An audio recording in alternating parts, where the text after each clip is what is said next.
as adapting to different strategies here, to these new systems that are currently in play. So looking forward to seeing this one. I really am excited. I'm sure you guys are as well. This is an official tournament match here, best of 3 series. So this is game number 1. I happen to be catching the first game here, so let's just say we're in for a bit of fun here as far as this best of 3 is concerned.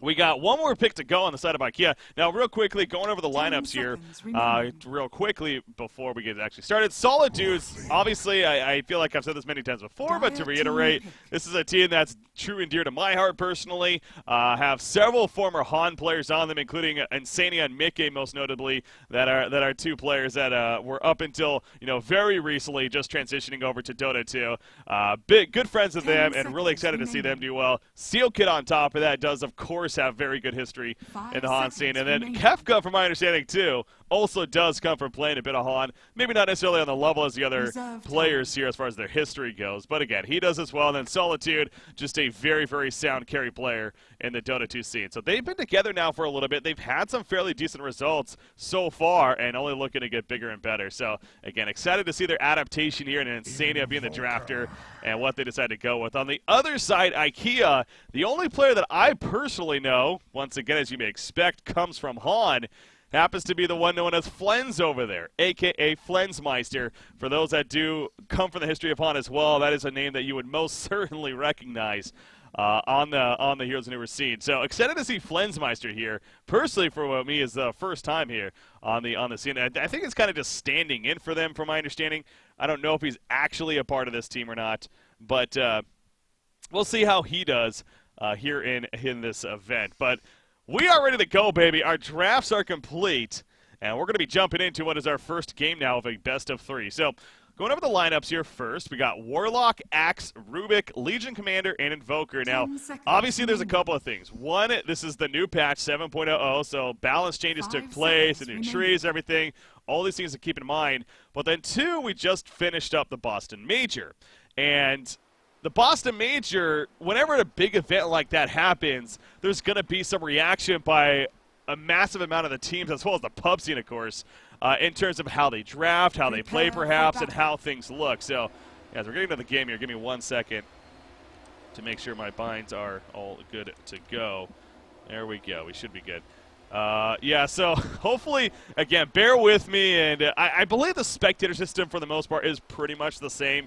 So hopefully it's not going to be too different here. But, yeah, as you see, the UI already going to be different here. Going to take some time to get used to. Anyways, my point was that whenever you have an event like the Boston Major, you're going to see some reaction from that event in terms of heroes that may be picked especially. And I bring that up because Legion Commander, I feel like, is one of those examples. Legion Commander has not necessarily had the strongest history as of late on the Dota 2 competitive scene. However, at the Boston Major, this was one of those maybe surprise heroes that was played a lot. He actually got played pretty frequently in the Boston Major event. And again, I think of all the heroes that, got a fair amount of play time, he was maybe the one that was the most surprising out of most, if not all of them. So, but a very good hero, so there's a reason for that. And the lockdown he brings with that ultimate, and obviously get that earlier on Blink Dagger, kind of set the tone as far as the game goes. And on top of that, you have some nice buffs for the team, things like the press the attack, and just some good chase potential with the overwhelming odds. So, excited to see who the hell is playing. That would be Mickey. No, he's on the Invoker, of course. That's Solitude. Solitude playing the Legion Commander. Interesting. So, yeah, speaking of Solidude's lineup, they're running a very aggressive lineup here. They're running with a one-position Legion Commander. Now, that is something that you would not expect to see when it comes to these competitive tier matches. Now, again, speaking of the Boston Major, he's played a lot, but he's usually played more than off lane, if not even the 4 role, I believe. But I don't know if we really saw any core, any one position at least, Legion Commanders at the Boston Major event. So excited to see Solitude here and how he performs as far as his talent tree goes. What were the additions of Legion Commander?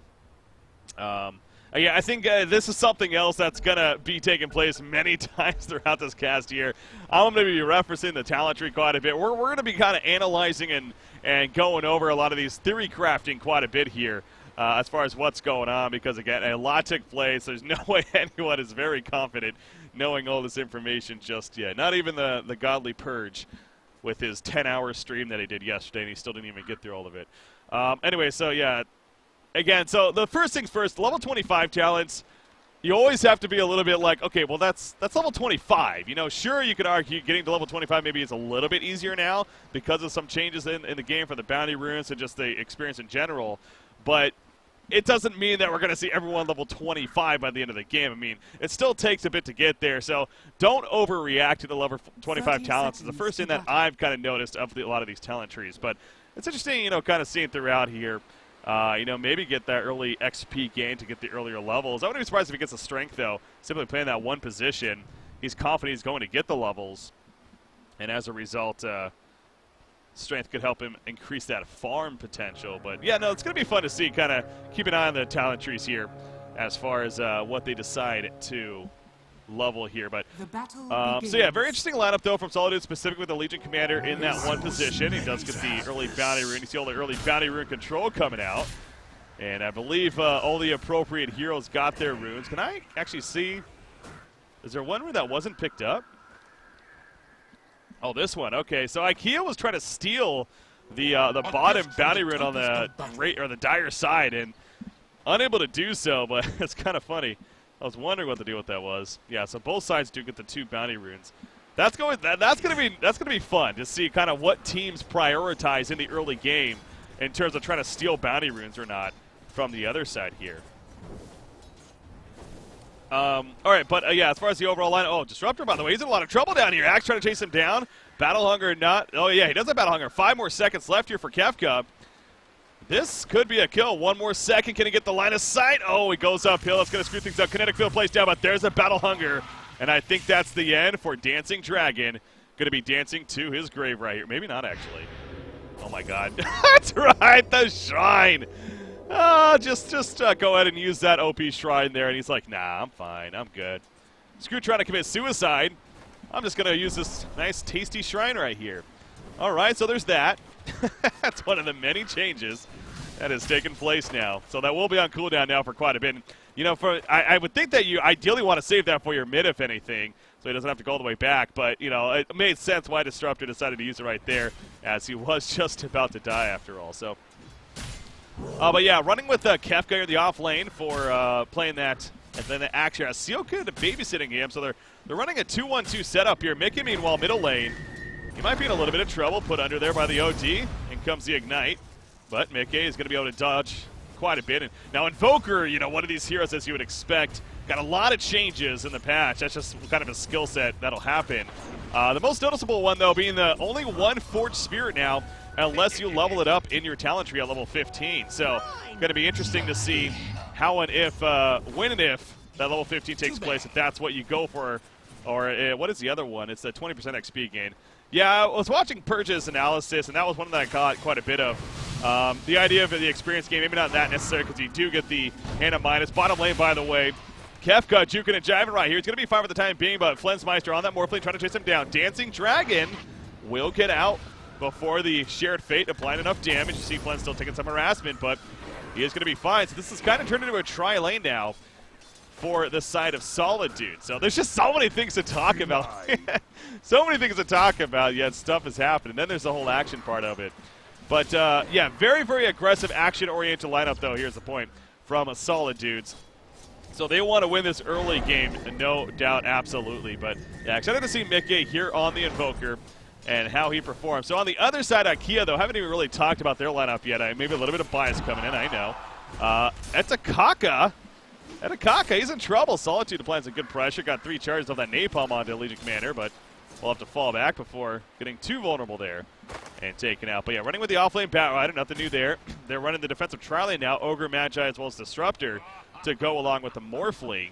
And then OD in the middle. So yeah, when it comes to the hero picks, really nothing that out of the ordinary here. Pretty solid lineups on either side. The only one, again, being the fact that we see a Legion Commander in that one role. The really big different thing here. But outside of that, if this was, you know, pre-7.00, things would be like, oh, okay, this is the kind of a lineup that wouldn't be surprised to see whatsoever. We do have that rune control coming out. As Insania, he's rotating to the middle, not going to get the lift, though. He might be put under here. Top tower is under attack. No, OD not going to bother. Meanwhile, top lane, still no first blood, and it's going to remain that way for the time being. seems like Legion Commander and Batrider, though, going at it quite a bit.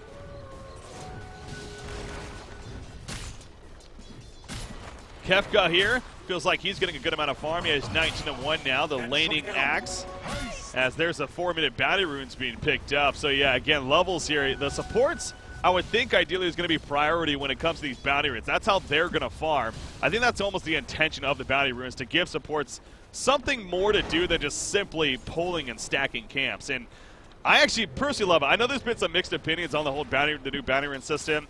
As a true support player myself, that's what I really prioritize and like to play.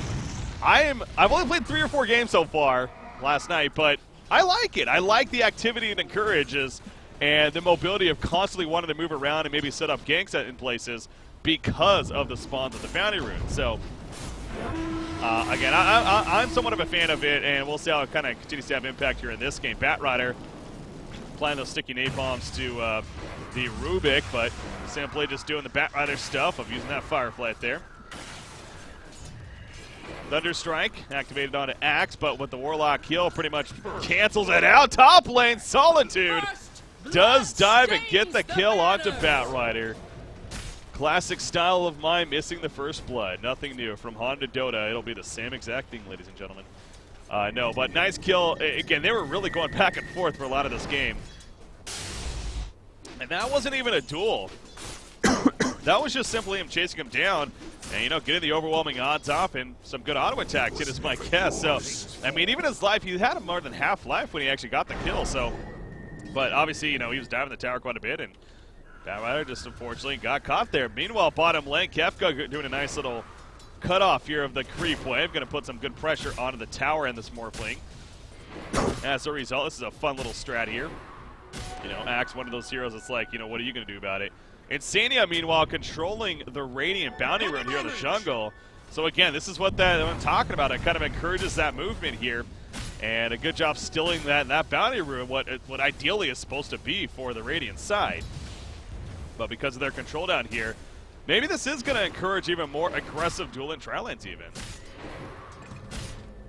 As we happen to see here. Top lane, looks like they're trying to go for some kind of kill attempt on the Legion Commander, but he's a little bit too quick. Oh my god, they got the kill to Batrider. Wow. The notifications aren't as hot. It's taking some time to get used to that, but Batrider again gets taken out. So they ported the top lane to try to get a return kill, but Legion Commander is a little bit too slippery. So well played by Solidude. Now starts off 2-0-0 here in this game, but switching over to the net worth is, okay, that was just using the Berserker's Call on the creep wave right there and quickly dropping it. Oh, Batrider's running in. Batrider is not level 6 though, only level 5, applies a good sticky napalm though, and the Firefly to Kefka. And Morphling gets the kill. Finally kill in favor of IKEA over here. Batrider continuing to fly in though. Wants another one, has that lasso now. He's going to use it on Sania, not just yet. And he still has it, but he's not wanting to use it. Wants to save that cooldown as they have the guaranteed kill. But now Legion Commander, the tool's activated onto OD. OD no doubt going to drop right here. Well played by Solidudes in response. So it makes it a 2-for-1. I think if you're Solidudes overall, you're fairly happy with that. You know, you take out an OD that is farming mediocre in the middle lane and keep him in check, which of course is very important. There's the shrine use of Steph style there, playing that over Magi. But yeah, level 10 is going to kind of be that first key mark here in terms of the talent tree. So excited for that. You see, experience-wise right now, Mickey, as you would expect, him and Invoker are really on top here. Both level 7, soon to be level 8. There's that lasso use, though, so good job holding on it for the time being. Will it result in a kill, though? Absolutely it will. Mickey goes down, but at what cost now? The put under onto the, is that the LC? Yeah, Legion Commander, though, not going to be able to do any follow-up, so the cost basically nothing right there, other than some good damage coming out. And a nice kill set up onto the Invoker. So just as I mentioned, a little bit of Caster's Curse kicking in right there for Mickey. A gift from the God, look at all those bounty runes picked up. All the runes, the 4 bounty runes in the Arcane rune. That's gonna be kind of annoying almost as a spectator, because I almost think like kills are happening when I see all that pop up, but no, that's just all the freaking runes being controlled. At 8 minutes now into this game. Let me get rid of that, by the way. God, I got like a scratchy throat, man. I'm gonna need to get some more water here in the near future. Apologize for a little bit of the coughing here. It's been a while since I've casted. I'm getting, I had a little bit of a break here with traveling to the Boston Major and whatnot.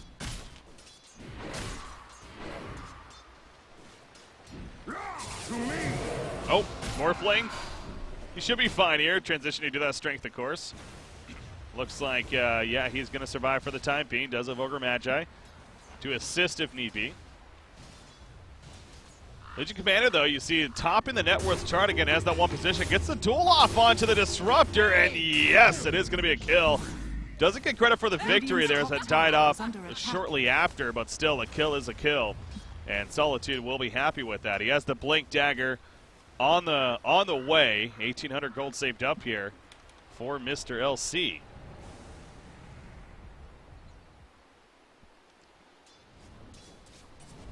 Denied. Morphling, meanwhile, seems like his farm is actually looking pretty strong.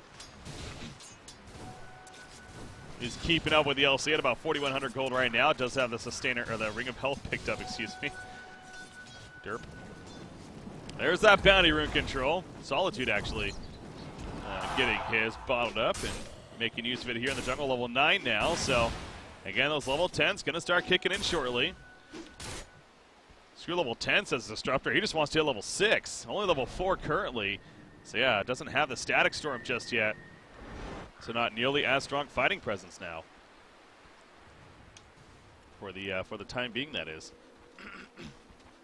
See Seal Kid making use, oh no, that's Morphling actually, I apologize. Morphling making use of the backpack here though. That's kind of annoying how this pops up whenever I try to look at the items. But yeah, making use of that backpack, has a couple of the branches in there. That's going to be another interesting addition to the game. It's going to be fun to see how that's used and abused even. Middle lane, is this a kill? Mickey's in trouble. Kinetic Nuke going to plays 4 coming in though from Rubik. There's the EMP Nuke again, not as powerful anymore, but still some good damage coming out. And Slayton, oh, nice glimpse back by the way. That was a glimpse back onto the Rubik right there. Sends him right back to the top lane. So, well played. However, kind of doing his job anyway since he does save his teammate. Here's the tool. Meanwhile, at the bottom lane, Morphling does a lot of strength. I don't think this is going to be a kill as ports are coming in. Solidude's in trouble themselves now. In comes the Warlock Rock right there, though, trying to secure this kill. LC running away, but now OG and everyone else is here. Kefka puts down the hammer, does OD. Not enough for the kill, though, on act just yet. There's the Adaptive Strike, and finally will get taken out. So far, the only kill. Make that 2 as they take out LC as well. Morphling is always a very, very risky target to dive for that exact reason. I mean, the initiation, you got the Blink Dagger LC, you have Axe following it up, you even have the Rock being used by Warlock, and they still could not get the kill onto the Morphling. So middle tower is under attack. Not where you, not what you want to be doing here if you are Solidude. So again, as far as target priority, maybe picking and choosing better targets going to be more efficient moving forward here. But Morphling, he survives, and again, looking pretty good at finishing that Lincoln Sphere in the near future. Speaking of item progression, Etakaka here on the Bat Rider, trying to pick up that Blink Dagger himself. Yeah, it is IKEA on the Radiant or Solidudes on the Dire side. Yeah, there is no... That's a good point, actually. I wonder if they're going to fix that in the spectator system, that the team names aren't showing up. However, they were on the draft screen, though, so... that is a little bit unfortunate that it doesn't show them up here anymore. I assume that might be fixed, but... We'll see if they do change that. Smoke, meanwhile, coming out from IKEA. Shrine is ready to be used again. So bottom lane, going to be the ones in trouble. Soka does not have that ultimate just yet. Top tower is under attack. They're going to be exposed, though. Kefka has that Blink Dagger, if need be. Does Rubik currently have an ability? Yes, he does have the Astral Imprisonment. So OD, meanwhile, coming in. Puts it on Disruptor right there, but down goes Soka. Too much damage to handle right there. And actually, that strike will finish off Rubik as well. Here comes Kefka, though. Static Storm, not the prettiest of placements right there from Disruptor, but meanwhile the front lines, Axe going in like a baller, but the ultimate a little bit too early, actually. The Coaling Blade, not enough to take out OD. He just wanted to try to get the kill before he died. Panic used it, and as a result gets turned a 3-for-0 exchange in favor of IKEA right here. Very well played on their part. And Solidudes. Unfortunately, this is a makeup that really is kind of hoping for the strong start here, and a lot of kills earlier on. So, not the prettiest happening, but LC actually makes up for that a little bit. Nice taunt, nice dual use even onto the disruptor there, and gets a free kill. So some more charges added up, and up to 20 on the victory damage.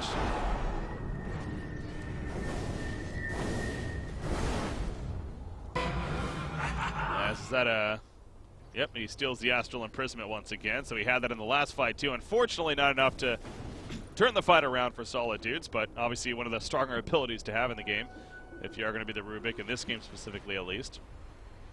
So makes sense. Going through some items here, you got the 4 staff on OD. A couple of no talismans to go with that, so his farm looking good. Batrider does have the Blink Dagger, Disruptor. See what he looks to continue to build. Morphling, again, he was working on that Lincoln's. I believe he should just about have it here in the near future now. So on the other side, let's take a look at Invoker. What did he decide to go? 125 health over the 15 damage. Wants to be a little bit tankier. You know, with a lot of fighting going on, that kind of makes sense. Of course, your damage, especially in the early game, seems like it's going to be coming more from the spell damage rather than those auto attacks. So I guess the only argument would be if you're just static farming, then the 15 damage would probably make more sense. But there is some good activity this game, so makes sense as to why he is going that health instead. Strength pick up on LC. Speaking of LC, puts a duel onto the OG. Is it enough damage? Yes, it is. The Astral Imprisonment wasn't able to get off in time. However, the Static Storm coming out there. It's a rock, though, from the Warlock. Is it enough, though, to turn things around? Axe already's picked off. Insanity in the background, as well as the Warlock. Needing to be careful, though. That Shared Fate is doing plenty of damage. You see Solitude, though. He's still in the front lines, looking good. Mickey has joined the party as well. Morphling trying to survive. They picked off OD, as well as the Disruptor and the Ogre Magi. Flensmeister now on the run. The offensive use of the Urn of Shadows right there. He's going to use the rep, or the Morph right there, whatever it is. The Replicate? I was right. The Replicate to go to his illusion there. So he will actually end up surviving, but now Batrider. Okay, yeah, there we go. I was going to say Insanity in some trouble, but did pick up that wave for him. Able to get away. Oh, but now he's in trouble. He gets glimpsed back in and taken out. Good play by Disruptor right there, porting in and catching Insania, who thought he was going to make the getaway. But little did he know, Disruptor was porting in. So well played there. You should have known as you wanted. But overall, it's actually a solid fight for Solidudes. Mickey, high impact in that fight.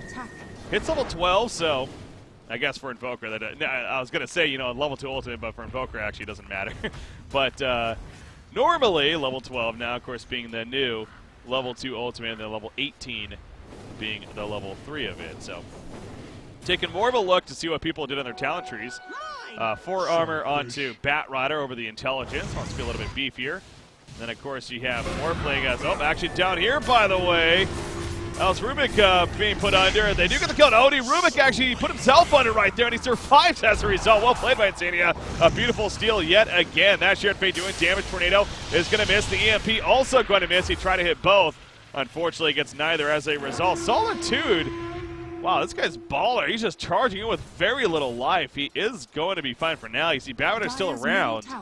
We'll see if Solidudes can pick up on this. I don't think they're going to be able to. So Batrider, he'll just kind of regen a little bit over time. Has that lasso good to go. Going to try to find an opportunity. Maybe be patient enough. But going through the talent trees once again, the 8 agility chosen for Flensmeister here on the Morphling over the mana. Makes sense there. Outside of that, I guess we've pretty much looked. Oh, no, the OD. Where did the OD go? 250 mana over the movement speed. And so, yeah, especially for OD, though, I think that mana always going to be, that and intelligence, always going to be so powerful for him. So, likes the idea of that over the slightly more movement speed. But, yeah, level 15, of course, going to be the next mark. So, we'll try to continue to keep an eye to see who's doing a what. What did Axe go? The 6th strength. Invisibility. See mana regen. Invisibility activated by Warlock here at the top lane. Does have that golem. Chaotic offering good to go. Oh, finds Batrider flying on by. This could be interesting. Yeah, there's support coming in though, so not going to be worth making a play. Will fall back there. Disruptor bottom lane. Ooh, Static Storm Kinetic Field. Gonna keep him alive, actually. Oh, there's the Clips back now on an Axe. He's gonna be turned. Well played here by Disruptor, not only surviving, but setting up the turn kill onto Axe. So, yeah, you saw Kefka doing what he could to get away there, but not enough in the end. Rubik, again, does have that put under. Gonna throw Morphling in the air, put him under there with the Astral Imprisonment, but I think they learned the lesson from earlier that Morphling, especially now with the Lincolns, not an easy target to kill. So Invoker, how about this? Going the Force Staff early on with the Urn. So not going, I feel like, your typical build. Usually we would see that early, the early Hannah Midas on an Invoker. Glimpse back, by the way, on a Warlock. Is he getting ultimate right here? No, we already did, actually. What am I saying? No, the best one, clearly, because not really a whole lot going on from it, but now Fight's breaking on the back. Morphling just drops Rubik like it's on that sheer fate. He's doing some good damage. The Hammer is laid down, though. LC goes down in mid-duel right there. Not some good news for Solidudes. However, Batrider going down is good news. Disruptor getting very low. Sunstrike, yes, Mickey will connect and is able to at least pick up Disruptor. So actually it ends off a 2 for 2. Well, no, did Warlock buy back? I don't know. Warlock never died, I guess. So does end the 2 for 2. So maybe not as bad for Solidudes as it was looking in the beginning right there. But yeah, LC going down does hurt. But yeah, very interesting decision here. And actually, you know, so I was going to say that this is where it kind of makes a little more sense. If he's going to pass the Hannah Midas, then he does choose to go the 20% experience gain, though. So that was the one thing. It's like, well, if you get the Hannah Midas, then is the experience gain really that good? Might as well get that extra Force Spirit. But no, he wants the experience instead, so the Force Spirit not going to be as strong, only having one of them here. But ideally trying to get to that level 20 and beyond as soon as possible. Of course, eventually level 25 for the AoE Deafening Blast is where that now stands. Bottom lane, Morphling. Are they going to go for a kill on him? They are. Is it going to be a kill? Sunstrike with the call. Is it enough damage? Yes, it is. A Culling Blade to secure it. So that's the combo that they've been looking for. You know, they got great ways to set up Sunstrikes here. We really haven't been seeing that a whole lot, though, so far. So, but, you know, it's good to see from Solidude's perspective that, you know, they are on top of that execution even later on in the game here. And they finally drop Morphling for the first time, right? Yeah, Flensmeister, that was his first death of the game right here. So, again, well played on their part. Bottom tower is under attack.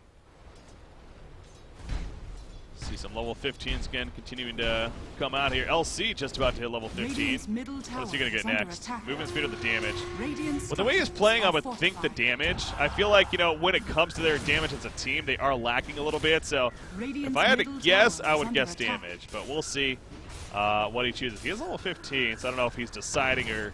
You know, one thing you do got to be careful of with this new system is you don't necessarily need to get your talent tree. You obviously could just go abilities instead. But I feel like, I know I did it, and I saw streamers doing it last night, where it's like you forget that you're that level, and so instead you just get another talent point. So I wouldn't be surprised, or a skill point. I wouldn't be surprised if he actually did that, either mistakenly or maybe on purpose. I guess it could be, but... Because, yeah, what is he? Yeah, that's 12, 13, 14, 15. No, so... I guess... Oh, yeah, no, he did. So that means he did. And again, whether or not he did that on purpose, I can't say for sure. But, yeah, he did definitely use that point onto his skill point there rather than the talent tree. Morphling did go for the cooldown reduction over the attack speed there. So his ultimate, as well as, you know, I would assume that also affects probably, yeah, it affects Lincoln Sphere as well. It affects items in general. So, yeah, cooldown reduction, things like that you got to keep in mind that it is more than just simply your abilities. It is also those items that you may be picking up on top of that now. God, yet another imprisonment steal by Rubik. He really is on top of that.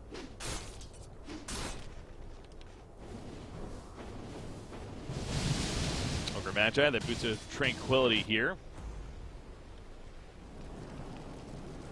Batrider now forced to have to go with that Blink Dagger. OD, of course, the Hurricane Pike. Morphling. Oh, he's trying to get that Eagle Song. With that Ghost Scepter, so still going to be going that shotgun build. Far to be done, though. Mickey currently with a point booster. So I assume he's going to be going for that Ags next. So, again, a slightly different start here. Getting that Force Stab, not getting the Hannah Midas, but likes the level 15 talent instead. And maybe that is going to become more and more of a thing, where you just get the 20% XP gain and pass the Animitis now if you are a Invoker. But again, this is just literally less than 24 hours post-patch, so not going to look into it too much. But man, wow, he actually finished his action right there. Radiant's top Jeez. tower is under attack. So Invoker, yeah, his farm is very strong, nearly 10,000 net worth. Up there with the LC, who's basically tied, and then also the Morphling, of course. The Rock's put down by Sealka, wants to set up some turn kills. As OD puts himself under right there, but off to the side, they're going to be able to take out Disruptor, looks like, despite that Static Storm being used. Tornado, there's the EMP, catches Bat Rider, doing a lot of damage, as well as burning all that mana. And yeah, that will be a cut by Kefka right there. He chops off his head, and they push the tower on top of that. So a 2-for-1 exchange in favor of Solidudes, and making a point that maybe they didn't have nearly as fast of a start as they were hoping for, but that doesn't mean they're going to taper off necessarily. This Legion Commander, he is hitting pretty hard now, upwards of 285 damage to see right there, and he could get some more charges now. No, he's put under by OD, and that will stop the charge game. Will it be enough for the kill? The Meteor? Yes, it is enough, as they take out the Ogre Magi. Is late in here on OD. He'll manage to escape, but Solidudes, they're going to keep this going. I mean, 3 or 10, the only buyback on a Morphling here. He's not by any means going to be using that, so another easy tower kill for Solidudes. Taking a look at the graph now, it looks a little bit different, but yeah, upwards of almost 3,000. There we go, update now, 4,000 net worth late experience. Similar story, upwards of the 4,000 area. Radiant's middle tower is under But again, how are they going to continue to scale is the big question, as here we go with the Roshan. This is that new Roshan pit, of course, the glorious pit that is. And this should be a fairly easy Roshan kill now.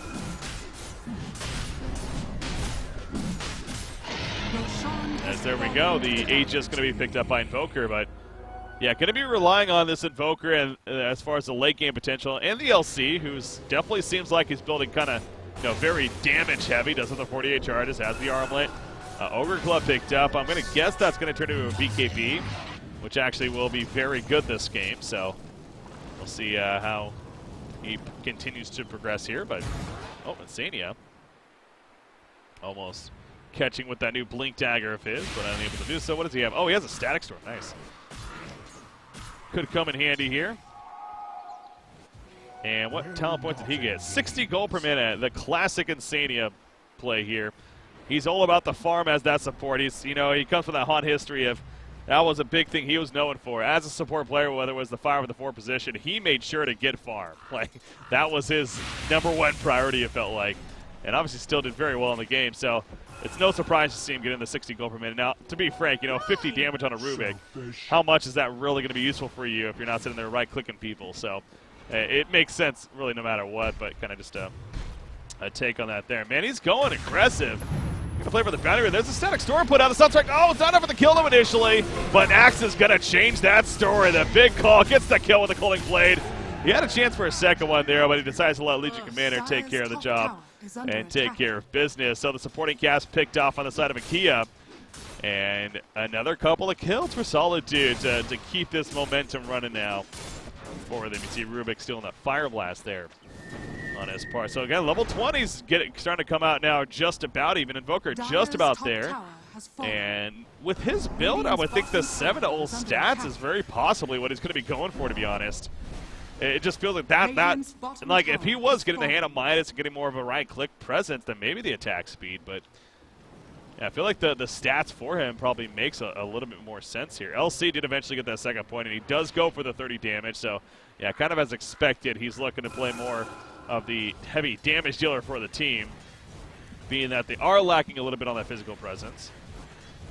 Mickey has not leveled up just yet, so again, whether that was a misclick or maybe he just chose to go for the skills instead, but the 25 is what really matters. Wants that AoE deafening blast, I'm sure. Or maybe he is going to be going the Tornado. I mean, I've heard discussions on that idea that the Tornado actually, the Tornado build could potentially be pretty strong with the 15-second less cooldown. So we'll see what Mickey does decide to pick up here.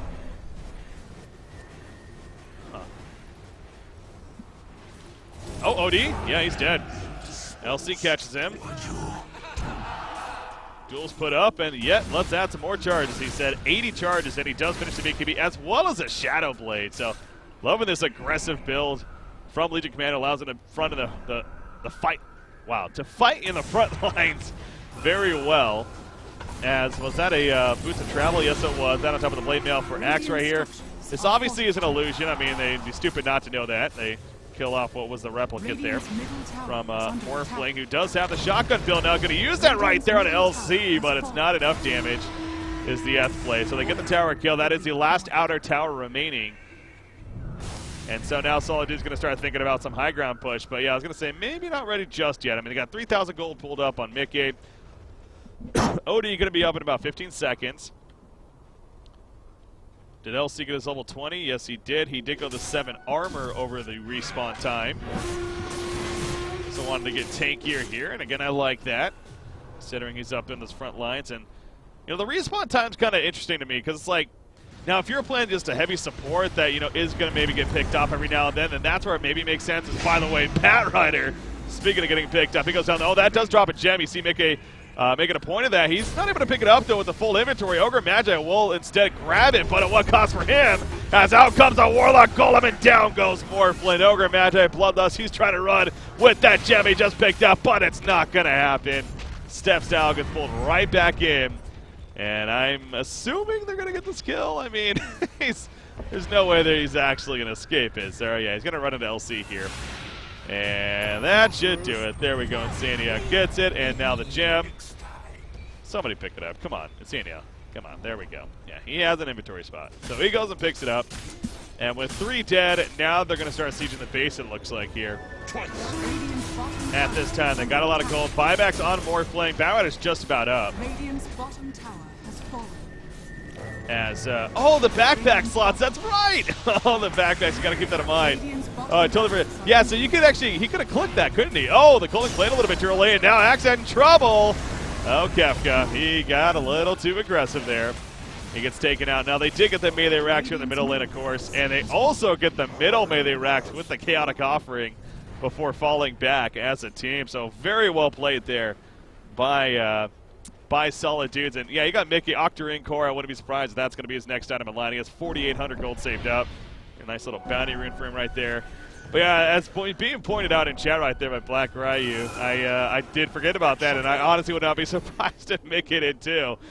That, yeah, with those 3 backpack slots down here, if you see something like a gem on the ground, just because you have a full inventory, you can still pick it up, remember. You would just need to swap it around eventually later on, but it's going to be good to keep that in mind. A good use of that backpack, no doubt. Yeah, picking up items like those eyes that are on the ground here. So, or holding an item for one of your teammates, maybe as they pick up the Aegis or something like that. Rubik top lane does have the Glimmer Cape. Currently has a Bloodlust stolen. Making use of that here. Talent trees. Let's continue to look through that. You know, as a spectator, I gotta say, this will be my first cast 7.00. I'm loving all the things to go over, but at the same time, it's almost too much. Because there's like, not only on top of the calling the action you have to worry about, but tries to Sunstrike the rune right there, but just picked up by OD. But yeah, going to all the information now, especially with the talent trees that you're constantly looking over too. Definitely plenty to go over, as that's basically a 3-shot right there from LC. As yeah, he's making use of that backpack right there, putting the bottle in the backpack, EMP, and OD goes down. Warlock, he'll survive in the background despite Morphling trying to make a play on him. Flensmeister quickly getting away. Adaptive strike stolen there by the Rubik. Not the strongest of abilities, but the Meteors put down the Deafening Blast and they kill Morphling, who does have the 70 seconds on Resurrection, but a buyback, but a good game's called instead.